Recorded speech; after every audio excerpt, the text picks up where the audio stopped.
Hi guys, আজি আপোনালোকৰ মাজত মই লৈ আহিছোঁ কিছুমান থলুৱা খাদ্য যি বস্তুখিনি আমাৰ ঘৰতে পোৱা যায়।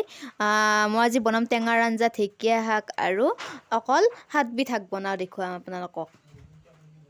এয়া মই প্ৰথমতে ৰৌ মাছ দুটা বাচিবলৈ আনিছোঁ। ৰৌ মাছ দুটা কাটি লওঁ ফাৰ্ষ্ট। এতিয়া মোৰ মাছখিনি কটা হৈ গ'ল।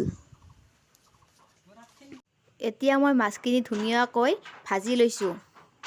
মাছেৰে সৈতে যিহেতু আজি মই এখন টেঙাৰ জোল বনাম, তো থেকেৰাখিনি ফাৰ্ষ্ট পানীত তিয়াই থৈ দিছোঁ।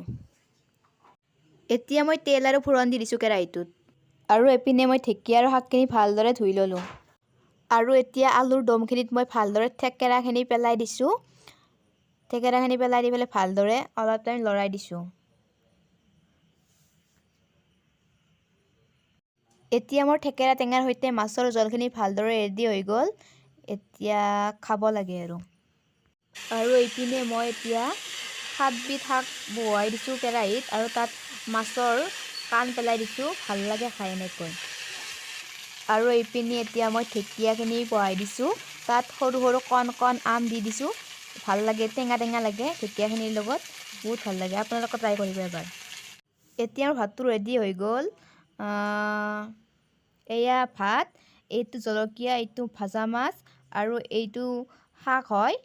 আৰু এইপিনে আছে ঢেকীয়া টেঙাৰ সৈতে, আৰু এয়া আছে মোৰ টেঙাৰ জোলখন ৰৌ মাছৰ সৈতে। তো ভিডিঅ'টো কেনে লাগিল জনাবচোন, আৰু মোৰ চেনেলটো সকলোৱে লাইক, শ্বেয়াৰ, ছাবস্ক্ৰাইব কৰি দিব।